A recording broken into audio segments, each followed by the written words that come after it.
EdTech Panel for the future of education. We have the honor to count with the participation of Rose Locking, Professor of Learner-Centered Design of the University College London Knowledge Lab, and Founder CEO of Educate Ventures Research. Avi Varshavsky, CEO of Mindset EdTech Innovation Center. Michael Golden, Executive Director of Catalyst at Penn GCE. And as facilitator, José Escamilla, Associate Director of the Institute for the Future of Education of Tecnológico de Monterrey. We give you the warmest welcome, and now we give the word to José Escamilla.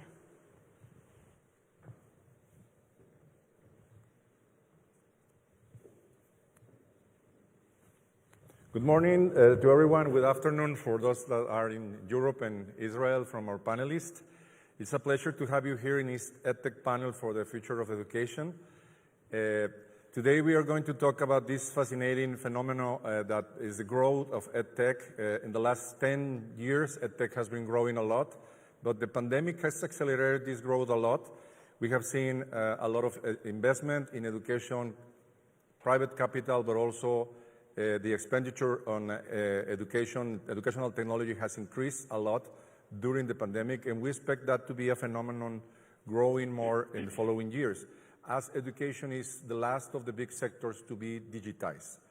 So in the Institute for the Future of Education, we believe educational technology is something very important, and we have several EdTech initiatives here, and I want to share with you a couple of them. The first one is our incubator that is called EdTech Explora. We just launched our new batch of EdTech Explora 30 projects, and we are launching in the next year 2 batches of this EdTech Explora, and we want you to invite you to participate in this endeavor.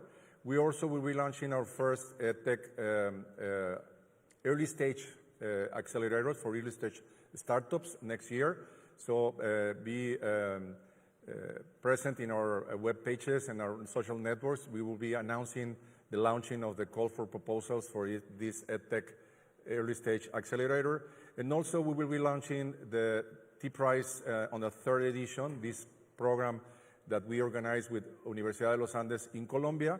And this program is an open platform to foster companies, startups, or NGOs working in EdTech that want to attend the problem of the skills gap for work in Latin America. So now I welcome once again our invitees. Thank you, Avi, Michael, and Rose for being present at a distance. I would love to have you here and see you in 3D. These are the times, and I want to spread my gratitude for your time for participating here. So I will be asking you some questions, and I also I'm opening the possibility to take some questions from the public if time allows. So you can send them, and I will be reading them here on this small tablet that I have on my side. So I will start this panel asking a question for Rose. So the first question for you is that we know that you're a researcher. You're not only the director of EdTech, an EdTech accelerator, but that is called Educate, by the way, your accelerator. But your focus has always been on being sure that the outcomes of these startups are validated by research. So can you tell us if you have seen any changes in the learning outcomes expected by startups or changes in the involvement of the researchers after the pandemic? Such a good question, Jose, and thank you so much for inviting me. I really wish I could be there with you. It's a wonderful place, but sadly, it's just not possible.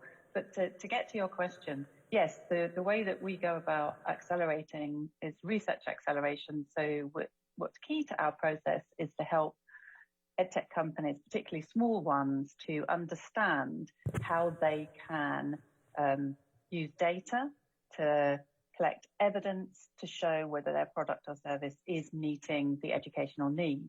And what we saw during the pandemic was very interesting. It's not so much of a change in outcomes as an increase in the sophistication of the conversations between the educators and the EdTech companies. So we collected quite a lot of data during the months from April 2020 to the end of 2020. And in that time, we saw far greater communication between educators and EdTech companies. It increased enormously, and therefore trust increased enormously. And the EdTech companies became much more aware of precisely what outcomes the educators needed. So the change that we saw was an increase in the sophistication of the understanding by the EdTechs of what the educators needed, because they were better connected.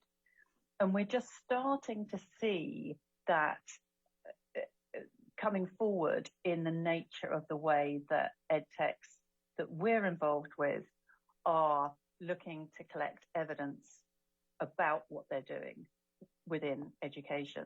So it's not so much a change in the nature of the outcomes as the relationship, which will down the road, I'm convinced, lead to a change in the nature of outcomes.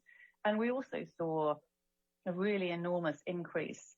We saw 90%, over 90% of school leaders using at least one technology they'd never used before that they would feel they could recommend to a colleague, which is a phenomenal increase for school leaders who probably didn't engage that much with the technology themselves at the time.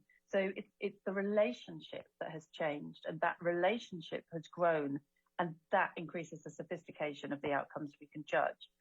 Just a final point though, what we also saw was with big tech companies, there was actually a move in the opposite direction, because a lot of the educators that we were speaking to felt that the big tech companies had not appreciated some of the key issues that the educators were having to deal with, particularly around safeguarding. So they felt they had much more productive conversations with smaller companies than they did with big tech companies. So there was an interesting difference there. But I hope that gives you an idea of what we've certainly seen, because we did collect quite a lot of data during that period. And of course, we still have restrictions ongoing, as I see to you with the mask wearing. Yes, thank you very much for your answer, Rose. I go now with Avi. So Avi, your mindset and CEO and also the organizer of the Global EdTech Startup Awards. So with your work, you're in contact with hundreds, if not thousands of startups around the world. Can you tell us what are the biggest challenges that these startups face to scale EdTech, as education is a very fragmented space? Well, I think there's a lot of challenges, and it's really tough. And as long as I work more with startups, I can see more the challenges than I saw before. If I have to highlight one deep challenge, I think I can use a metaphor of a Western. And imagine that you are watching a Western and you have a train that is going there. And the train is an educational system. And the startups are the robbers who wants to rob this train in a way. And they want to jump on a specific wagon of this train. And to estimate the right pace of the train is a huge challenge. And I think startups always offering something which predicts a future. It shouldn't be like 10 years future. It could be a 2 years future or 1 year future. And it's very hard to estimate whether the systems will be ready to embrace this kind of solution. And in many cases, the train goes too slow for the challenge that you are offering, and you are crashing on the wrong wagon of this train. So I think this is probably the deepest challenge, but of course, there's a lot of more others in this neighborhood. Thank you, Avi. Thanks for your answer. Now I go to Michael. So Michael, you're the director of Catalyst related to the School of Education in UPenn. So as you're related with the development of teachers and people in education, how do you promote from Catalyst that they imagine the possibility of starting an educational business as part of their career? Because normally they focus on being teachers or principals of schools. Yeah, Jose, it's great to be here. Like Rose, I wish we were all there in person. But yours is a wonderful question, because educators and education leaders often make great education entrepreneurs because they bring such intimate knowledge of the education system, its persistent challenges, and ideas on how to fix it. So here's some of the things we do. First, many educators have a preconceived notion that a negative notion, actually, that entrepreneurship is self-promoting and it's profit-driven innovation. So we introduce them to the concept of social entrepreneurship. And through stories and exemplars, their eyes open to the possibilities of actually having impact on social issues. And just like Avi and Rose and their networks, we expose them to many, maybe thousands of education entrepreneurs who are doing significant things around the world, including within our Catalyst community. Second, we get them involved.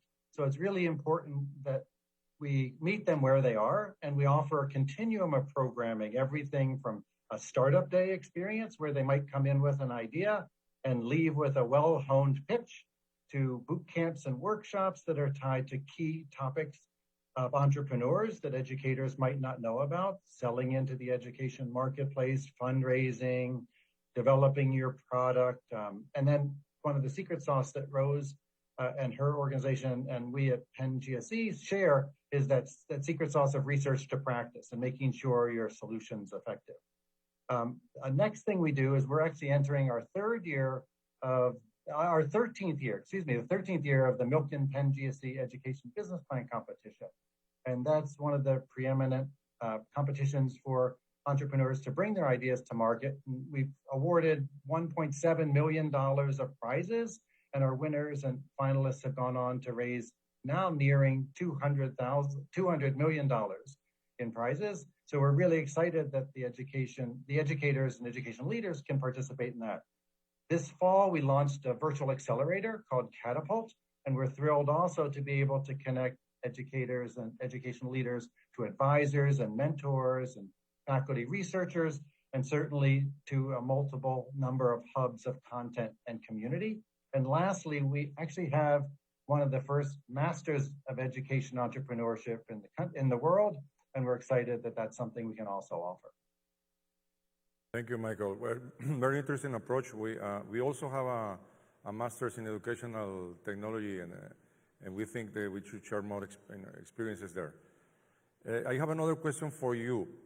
What do you consider to be the main skills to develop in teachers thinking about the education of the future and its relationship with the world of entrepreneurship? Yeah, that's also a great question, because we have to prepare teachers differently to prepare for the future of work and the fourth industrial revolution. And certainly we know we need to help them position themselves in their classroom as activators of learning, really focused on creating a student-centered learning environment, and also recognizing that their students come in with knowledge and expertise and identities, and that they can position them as developing experts on a trajectory towards mastery. So in order to do that, we think about skills, dispositions, and knowledge. And I'll just give a couple. In terms of dispositions, teachers really have to develop a learner stance. We all do. It's about a growth mindset. I know many things, and there are many things I don't know yet, and I have to learn more and understand more. And secondly, as we've been talking, the notion of an entrepreneurial mindset is really important. Most of them won't be entrepreneurs, but they will be intrapreneurs. They'll be entrepreneurs within their systems. And we have to make sure they understand what skills they can develop to promote innovation within their context. Next, there's a whole array of knowledge we kind of fill teachers up with in being ready for the classroom. And I don't want to go into depth on any of those.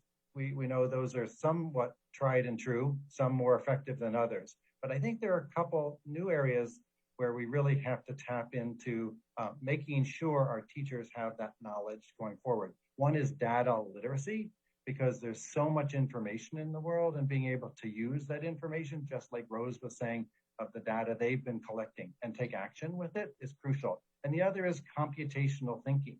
Not every teacher has to be a computer programmer, but they certainly have to help their students understand how to think in a different kind of way. And then lastly, a couple skills that will be crucial. One is building a vibrant learning environment that promotes and supports curious, diverse learners, because all of our schools are becoming more diverse, and the opportunity to really think about how they do that. And lastly, really focusing on how do they support students to collaborate. This is going to be the most important skills students will have as they become lifelong learners. How do they solve problems? How do they meet common goals in a world with lots of angst and disruption and diverse perspectives? How can they be crucial thinkers and critical thinkers, and how do they become self-reflective? That's really the focus of our graduate programs here in teacher education, and key skills that teachers will have to have around the world. Thank you, Michael. Very interesting reflection about the skills that our teachers need to develop and develop in their students.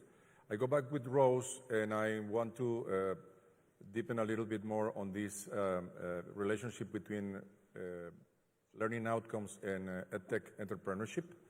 So what will you give as a recommendation to people that have a startup in EdTech and want to understand better how to measure the outcomes, the learning outcomes of their systems or their proposals, products?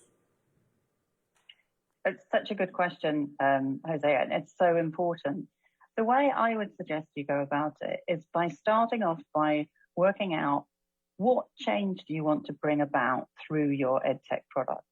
So being very clear about what it is you want to happen that will bring about a change and what change you want to bring about. So for example, if you are developing a system that's going to help students understand some particular mathematical concept, for example, then you want to bring about a change in those students that they understand those maths concepts more, perhaps. You might want them to have more confidence. The change might be about them having more confidence. So you need to be really clear about what the change that you want to bring about is. And then step back from that and say, okay, that's the change I want to bring about. What is my system, my product, my service going to do to bring about that change? And then coming back from that change, think about the points at which you can collect data that will help you to demonstrate whether or not your system is bringing about that change. So you need to break down that change into its component parts, into the steps that might lead to that change. So, for example, going back to the maths system, where you're trying to bring about a change in students' understanding of particular mathematical concepts or numerical concepts, perhaps it's to do with equations, quadratic equations, solving quadratic equations, for example, then what data can you collect that can demonstrate that that change has come about? And it needs to be more than just that the student has increased their test score, because there are many micro changes that happen before that student gets to the point of being able to change their test score. So what are the micro steps in that process of increasing their understanding that your technology or you could record along the way? Perhaps it's a component part of being able to solve a quadratic equation. Perhaps it's that they've learned some of the core concepts that are involved in solving that quadratic equation. But at each step, think about what data can I collect that will help me understand whether my technology is helping that student to take those steps. So it's really a case of breaking things down and thinking about what your system is doing at each step along the way to support the change that you want to bring about in the learner, in the teacher, whoever it is you're designing for. And then working out how you can tap into the steps along the way to generate data that will tell you whether you are helping to support that change to happen or not. I hope that helps. But it is very much, you need to focus precisely on what it is you want to bring about. What change do you want to bring about because of your product or service? Thank you, Rose. Yes, it's very helpful, these steps or framework to evaluate the learning outcomes of a startup. I go back to Avi. So we have been having this boom of growth of EdTech on the last 20 months of the pandemic. How have you seen this impact in different EdTech that you're in contact with, and how can accelerators further boost this entrepreneurship system? Well, it's a very important question, and I think it's not that easy to answer because things are happening so fast that you don't have the time to reflect really and understand totally what's happening. But I can start from the rigid facts. first of all, the users are in a totally different place, and I'm echoing also what Rose said in the beginning. And like most of them crossed sort of a Rubicon, a technical Rubicon, first of all, and moved from, and the old category moved from working mainly with early adopters to work with most of the users. And this is a huge and deep change because, first of all, you have to serve totally different kind of population. The majority is not as forgiving as the early adopters. So you have to supply something much more fine. And also the taste is changing very quickly. Like the standards, the bars are getting to be higher. So this is in the user's side. And on the startup side, of course, we see again the rigid facts. We see in most of the startups we work with more users, more traction, more funding, like everything is accelerated. And if I have to really crystallize let's say the deeper opportunity that hides here, and also maybe the mission that startup has in this huge change is probably about the wall that separates between the way learning is done inside institutions and the way each one of us is learning as individual online, no matter if you are a teacher or a student or a parent. And the pandemic cracked this wall, and we were forced to mix our online identity and our online habits into the classroom. And this is an opportunity to really bring a big change into the classroom, and the only one who can do it is startups. So I think in this sense, it's a call for the startups to change the world. Thank you, Avi. So I want to remind our audience that they can ask questions. I have received only one, but it's more a comment about the importance of education and entrepreneurship that can make a revolution in education. So please send your questions, and I will try to give these questions to our experts here. I would like to ask you one thing, and Avi was talking about these increased opportunities for startups. As you know, we have been organizing with some partners the Global EdTech Startup Awards in Latin America, and we've seen an increase in the number of our participants and the quality, and also there's starting to be more interest from private capital, to invest in EdTech in Latin America. Nevertheless, Latin American EdTech startups always feel that they are in a more difficult environment than their peers in Israel, US or UK, no? So I would like to know from your experience, what are the things that you see as advantages for Latin American startups that want to go in a global market? And also, what are the things that they have to take care of because they come from Latin America? I don't know if you want to answer that question. Gladly, and I can jump in and give my perspective. First of all, you said that Latin American startups are looking at their peers as like they having a better conditions, but I can tell from my experience working with many startups across the globe, every entrepreneur looks at his peers like thinking that their grass is greener. And if I go to the Israelis that we know the closest for us, I think the biggest challenge for Israeli startups is, first of all, it's a very small country comparing, for instance, to Mexico. And it's a very unique language that we are using. So an Israeli entrepreneur who wants to scale globally can test until a certain limit in Israel, but afterwards he has to move to other countries in order to validate his product. And I think the huge advantage that startups in Latin America has is that it's a huge population that you can work in locally. You can work locally in a big population in Mexico, or you can move a little bit left or right and find a close country that speaks, if not the same language, a similar language, that the adaptation is probably easier. So I think for scaling close to your home, the Latin American companies has a huge advantage. And I think this is also their biggest challenge, because when you have those conditions, the barrier of going outside are bigger. And like the moving to another market that speaks other languages, if you're not doing this from day one, it's very difficult to do it as a stage 2 or 3. So I think that this is like a trade-off. Thank you, Avi. Ross, we cannot hear you. Sorry, can I just add something to that? I completely agree with Avi.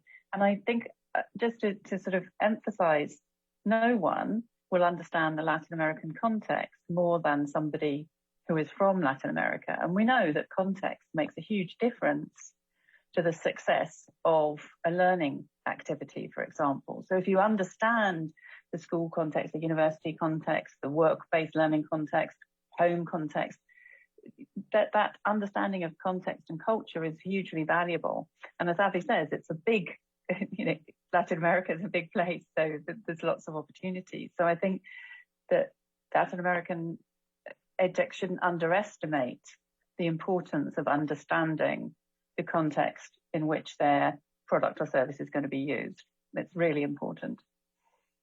I'll add one more thing. In the Milken PenGSE Education Business Plan competition, one of our big winners 2 years ago was Cloud Labs from Colombia, who was also a Tech Monterrey winner in the Latin America Awards. And they brought such established processes and understanding of the marketplace that both Avi and Rose were talking about, the adaptation to the context, and they had already done that across several countries, Latin American countries. So they understood different sets of standards and different ways of teacher preparation and utilization in the classroom, et cetera. And a few years before that, another winner came from Chile called Mentor Pro, which was a professional development app for teachers. So I think the opportunities are limitless, and I just encourage all of your EdTech entrepreneurs to reach out beyond the borders and make all of us aware of what they're doing. And we'd love to share that within our respective regions and networks as well. Yeah. Thank you, Michael. I have some questions that are arriving here. I will take one from Gagan Agarwal. He says, as an educator with so many different EdTech solutions available, what are the qualities you look for in a sustainable EdTech solution? Someone wants to answer that? Shall I have a stab to start off with? I think I would look for, first of all, you need to understand the particular challenge you want that EdTech to help you deal with. So you need to understand what it is you want the EdTech to achieve. And as long as you understand that carefully, then for me, it would be about looking at the quality of the organization who's producing that EdTech. Are they the kind of organization that has ethical approaches to education and to the building and development of their technology? Are they a sort of organization that understands the importance of being able to talk about specific evidence that will back up the claims that they're making about the efficacy of their product or service? And for example, depending on precisely what you want that EdTech to do, if, for example, it's a platform that helps students across many different parts of the curriculum, for example, you would be wanting to see that that platform provides timely feedback so that students can get quick feedback on what they're doing, that the kinds of activities that they're being asked to complete are appropriate and varied enough, and that there's sufficient possibility for differentiation. So some of those things are things that you as an educator will know, and don't underestimate the value of what you know, because that's really important when you're thinking about what EdTech to buy. But add on to that looking at the nature of the company, the ethics, the data and the evidence, and precisely what it is that EdTech is telling you that they are going to be able to do that's going to help you with the particular challenge that you're facing. Rose, I also would like to add something to what you said, is to try to reverse engineer the sort of the educational model or theory that is underlying that. Is just rote memorization or just more deep learning, and to be, and I don't mean it in a bad way, just to understand what at what level it is that it's helping to develop skills or in the students, no? Absolutely. I couldn't agree more, Pepe. I think that's a really good piece. And if the company can't explain that to you, then I wouldn't buy their product. I just add. Go ahead. I was just going to add one more thing quickly. Is as Rose described it, EdTech startups have to have expertise in education, in business, and in technology. And so you really do need to look at the team to make sure that the technology works and it's flawless and supported, that the business model is there, that they can be sustaining of their business and scalable, because no one wants to disrupt an education system and then have the company that you use to do that go away. Yeah. And then lastly, as Rose has said, and we all believe, it's about the efficacy. What is their theory of action that she described so well? And how have they been able to prove that theory of action? Well, even if it's promising practices, and in what context, and how they will adapt or adjust to your context, and how they will continue to manage the process of evaluation and research.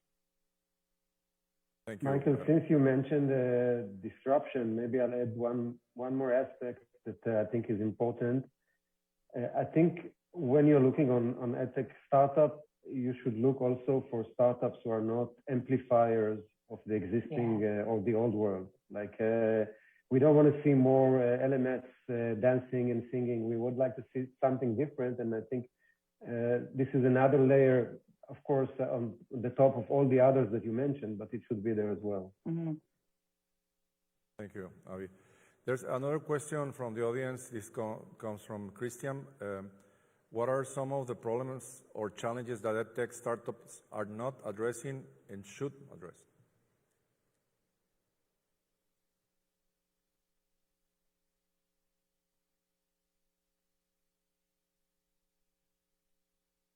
Well, I'll jump in there. I have no idea how to answer that question. We have hundreds of. So you're going to talk and give some minutes to the others to think. Right, exactly. So we have hundreds of applicants every year for our business plan competition, and thousands of entrepreneurs in our network. And I know that's replicated both with Rose and Avi. So it's not that someone's not addressing it, it's whether they're addressing it in the right way. Yeah. And when we think now there's a lot of attention to social and emotional learning and neurodiverse learners, and there's a lot of attention on core subjects that there always has been, but thinking about a new model that's not place-based or not tied to what happens within the walls of a school. So we see lots of proliferation about that and competency-based models, et cetera. So I don't think there's someone coming up with a solution for almost everything. I think what we find is most valuable is those who base their solution on the foundation of research, the literature, that really understand what the core problem is and the root cause of that problem is, and not a symptom. And when they go deep like that, then we feel much more comfortable that their solution will be successful in the long run. Yeah, I would agree so much with you, Michael. And just to back that up, I think it's getting better, but for far too long, we see EdTech companies who assume they understand what teachers want, but they don't really understand. And when I say what teachers want, it's perhaps more what teachers need or what learners need. It is getting better, but it really, it's about finding what the real need is. Where's that bottleneck? Where's that tough problem? Where's that pain point in your customer's life, whether they're teachers or learners, trainers, universities, whatever it is. And that's what you need to focus on. And I'm sure there are new pain points all the time, and particularly at the moment. I will make a point also about underserved populations, that because sometimes there's a difficult business model there, and making an effort to think about how to serve those publics. Most of the time we think that technology is not for them, it's more for the privileged part of the population, and I think that technology has to offer a lot to offer to them, because the gaps are so big that the gains can be so important, no? So I would also like to add that. Absolutely. And to that point, Pepe, the opportunity there is enormous because there are all sorts of designated streams of funding and support and foundations and others who care about that work. That's at the core of all of our work is equity and addressing the most marginalized and underrepresented learners. And I think the opportunity with the right solution is really, fraught with opportunity and upside because there is such a commitment there and the solutions have to be different. They have to be adapted and contextualized. Thank you. I have another question from Marta Trejo. As technology has been improving educational scenarios, technology has also been creating new challenges as electronic waste. In this sense, do your programs care about environmental problems that EdTech bring to us? Absolutely. Sorry, I'm going to pitch in with this one. I am a big fan of not using more technology than you need to use. And that might sound strange for somebody who runs a research accelerator, but I think that there are many, many instances of technology that's purchased and not used, that technology that is not used to its full functionality and other pieces of technology are built that actually you've already got something that could do that for you. So I think one of the key things we need to do is to make sure that, if I'm thinking about the school, for example, one of the first things that we try to do is to audit not just the technology that exists in that school, but the people in that school who are using that technology and who understand how to use it. Because you often find that somebody has bought in a piece of technology 2 years ago, they've moved on, nobody else knows how to use it. And if it's a piece of software, the school's still paying the license fee and nobody's using it. And so I think economy in the use of technology is really important. And, that may not sound good for new EdTech companies, but I think it's a lesson for new EdTech companies to make sure that you are fitting, as I say, addressing a pain point, addressing a need that really exists and is not already served by something that's already in the market. I think we see so many examples, and I'm sure Michael and Abby see the same thing, of repeating, people coming along who are repeating what's already been done. I do sometimes feel that if I see another maths platform or another maths application, and yet maths is super important, and I'm sure there's a pain point out there that still needs to be addressed, but we do see a lot of things sort of doing the same thing.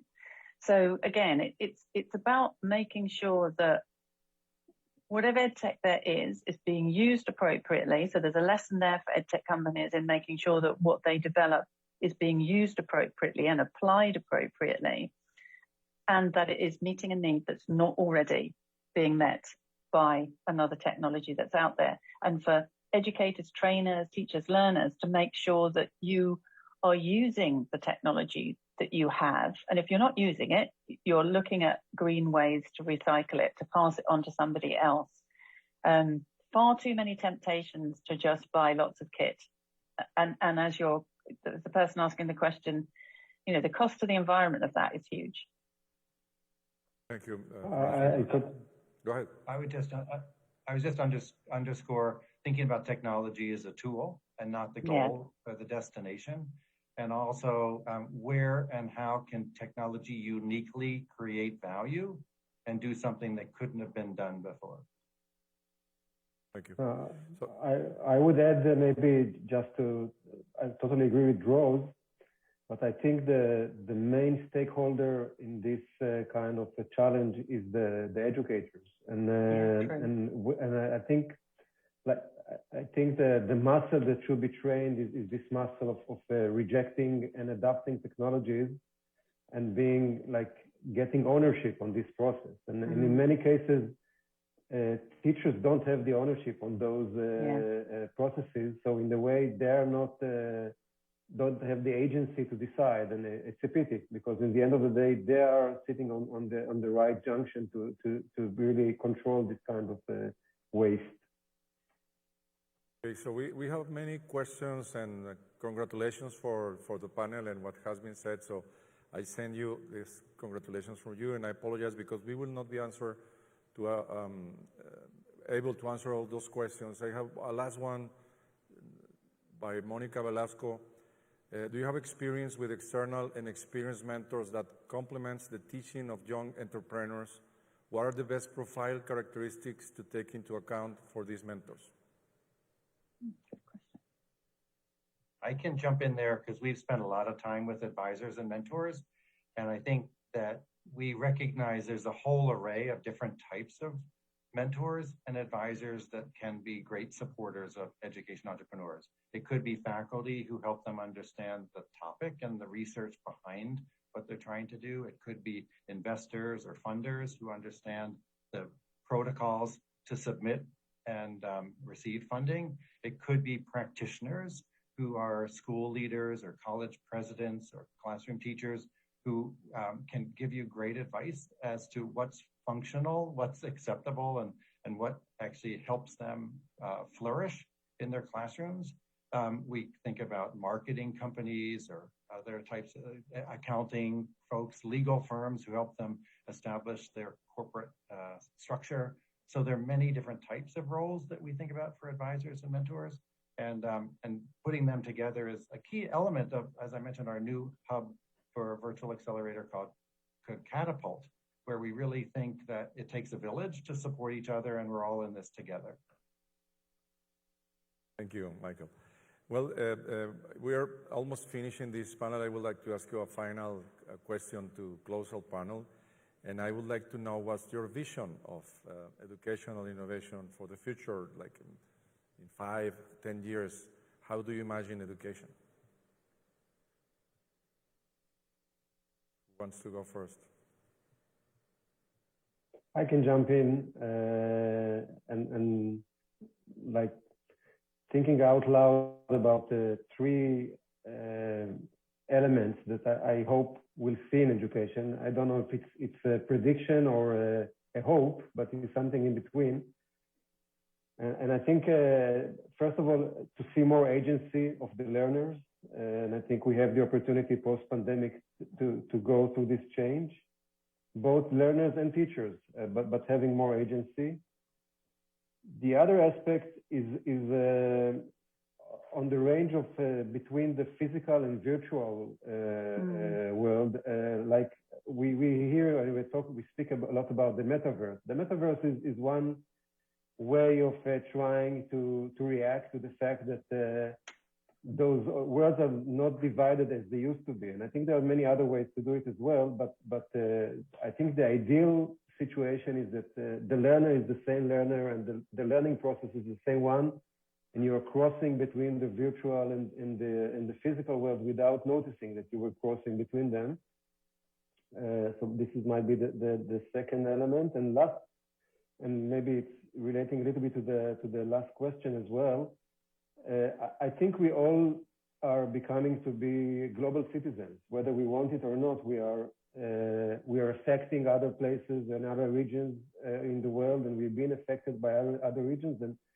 And the notion of being a global citizen should be present in education. We should understand, and of course, it goes to ecology. It goes to understanding the world of the big giants of tech and their effect on our lives and many other aspects. Thank you, Abby. I will pitch in very quickly to make sure there's time for Michael as well. You know, honestly, what gets me out of bed in the morning is the belief that for the first time in the history of the human race, if we get it right, we could, through a combination of network technologies and artificial intelligence, give every child in the world a good education. We've never been in that place before. And that's my vision, because that's huge. And we do that by working together. We've got to get multi-stakeholders all working together to design the right kind of EdTech, to design the right applications, to work together as a community. And really, that will change the world. Just a modest vision there. I love that, Rose. I'll just add a couple quick things. One is absolutely, I think there'll be continued expansion of digital transformation, whether that be at university or higher ed institutions, and even in K-12 primary and secondary schools. So that will create a great opportunity for EdTech companies especially if they can solve a specific problem or practice, and specifically for marginalized and underserved youth. It also is going to create some haves and have-nots across different school designs and models. And two last other things. One is, I think the gap of qualified teachers around the world is a fundamental issue we have to address. And one way to do that is actually to rethink what is the role of the teaching profession, and how do we begin to create new recipes for sharing the instructional model across different roles. And then lastly, echoing and supporting what Rose said, really thinking now about this rise of competency and problem and project-based authentic learning, where students are put in this position of solving real challenges in their context and being able to be and develop contributions to their community. And I think they all significantly present opportunities for improvement, innovation, and fundamentally bringing stakeholders in the education ecosystem together with these proven practices that the new entrepreneurs will bring to help all learners succeed. Thank you very much, dear friends, Avi, Michael, Rose. I send you a big hug from Mexico to your places. Big hug and back. I receive it back also. It has been a wonderful panel. A lot of interesting things have been said, learning and questions for reflection that stay in our minds during the following months. I also want to remind you that this afternoon at 4:30 p.m. Mexico Central Time, we have the Latin American final of the Global EdTech Startup Awards. 10 startups from Latin America, from all over Latin America, will be pitching their solutions, and they will have an international jury that will be evaluating those solutions, selecting 2 of them to go to the final in London next year in January to be present there. So please come back and connect to see these innovative proposals from EdTech startups in Latin America. See you this afternoon. Thank you. Thank you. Thank you. Bye-bye. We thank our panelists for their delightful participation, and thank you all who are watching us. We'll see you at 12 hours Central Mexico time zone in our next keynote lecture by George Siemens, Professor and Executive Director of Learning, Innovation, and Network at the Knowledge Research Lab of the University of Texas at Arlington, who will share with us his talk, Imagining a World of Human and Artificial Cognition. Thank you.